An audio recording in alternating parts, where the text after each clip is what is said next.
Jérusalem. On prend l'histoire depuis le début, c'est pas une guerre de religion, mais une pure colonisation qui devrait nous appeler à la mobilisation.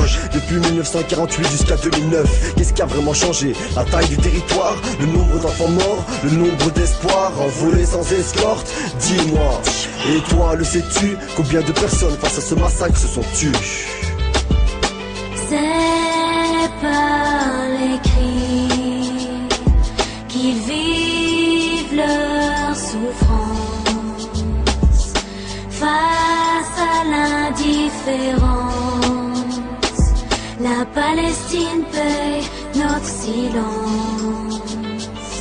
Je m'appelle Fatih Adjeni, j'ai 27 ans et j'ai créé ma boutique en ligne, soliver.fr, où je propose à la vente des produits de Palestine.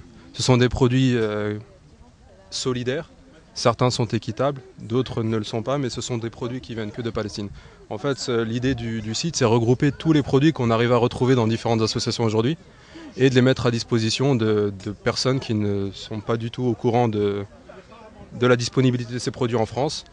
Et on essaie justement de développer ça. Donc aujourd'hui on est à la rencontre, dans une rencontre à Corbeil, mais demain on peut être à d'autres stands, à d'autres rencontres pour essayer justement de communiquer un maximum et de montrer un maximum aux gens qu'on peut à la fois aider les Palestiniens, ne serait-ce que par des dons ou des actions ou du boycott, mais aussi en achetant palestinien. Pourquoi? Parce qu'en Palestine, ce qui se passe, c'est qu'aujourd'hui, avec ne serait-ce qu'à Gaza, le blocus, ce qu'on essaie de faire, c'est qu'on essaie d'étouffer toute une population. On leur prive de moyens de survie, on leur prive de travail parce qu'on n'a pas de matières premières, etc. Ce qui prouve bien que pour tuer une population, c'est l'appauvrir économiquement. Donc l'idée, c'est justement de redonner du travail à ces Palestiniens, de redonner une chance à ces Palestiniens de vivre de leur travail. Et voilà quoi, et on espère que ça va marcher. On est en ligne depuis 5-6 mois maintenant. Et on a de plus en plus de visites, on est plutôt content du résultat. On a pas mal de retours et ça nous motive à continuer. Dans quelques temps, on a d'autres produits qui vont arriver, des produits de Gaza également. Aujourd'hui, sur ce stand, on a des broderies. Celles-ci sont faites à Jenin par une association de femmes. En fait, on a 5-6 couturières, voire un peu plus de temps en temps, qui sont regroupées pour justement pouvoir subvenir aux besoins de leur famille. Ce qu'il faut savoir, c'est que la Palestine, de manière générale, elle est à l'époque était mondialement connue pour ses broderies.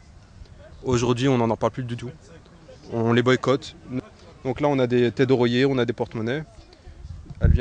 Tout vient de Jenin. On a des savons de Naplouse. Donc ce qu'il faut savoir, c'est que ce sont des savons extrêmement réputés. C'est une recette millénaire. Aujourd'hui, le savon de Marseille, il n'existe que parce que le savon de Naplouse existe. En fait, les croisés, quand ils sont revenus de Jérusalem en croisade, ont apporté avec eux la recette de savon à l'huile d'olive. Donc ce sont des savons qui sont fabriqués par un artisan savonnier dans la ville de Naplouse. Et c'est l'une des dernières savonneries encore en activité. Aujourd'hui, elles sont plus que 3. Alors qu'il y a quelques années, avant 48 notamment, elles étaient plus d'une dizaine, voire une vingtaine. Là, c'est un petit déjeuner typiquement palestinien, c'est le zeyt ou zartar. On trempe notre pain dans l'huile d'olive, ensuite dans ce mélange d'épices que les Moyen-Orientaux appellent zartar, qui pour nous, les Maghrébins ou l'Afrique, le zartar, c'est que simplement le thym. Donc dans ce mélange d'épices, on retrouve du thym justement, des graines de sésame, de la marjolaine et du sumac. Le tout est séché et grillé à l'huile d'olive. Donc les Palestiniens le consomment traditionnellement en trempant le pain dans l'huile d'olive et dans le mélange d'épices. Et quand ils n'ont pas à manger, ils se contentent de ça. Il y a d'autres recettes également que l'on peut faire avec ce mélange d'épices, notamment du pain au zartar, où en confectionnant le pain à la main, on incorpore le mélange, ou bien assaisonner les plats sur des viandes, sur du poisson. On a ensuite des épices, le sumac, le zartar, le mélange qu'on retrouve ici, zourat, camomille et du férik, c'est du blé concassé. En fait, toutes ces épices viennent de Jenin. En fait, c'est un épicier dans la ville de Jenin qui a récolté tout le travail des agriculteurs, des cultivatrices notamment, parce que ce sont souvent des femmes qui font la récolte des plantes et des herbes qui poussent naturellement dans les villages en fait. Donc leur travail, c'est elles récoltent tout ça et elles mettent à disposition tous ces produits-là à l'épicier et nous on lui achète directement. Et ensuite on a l'huile d'olive de Naplouse.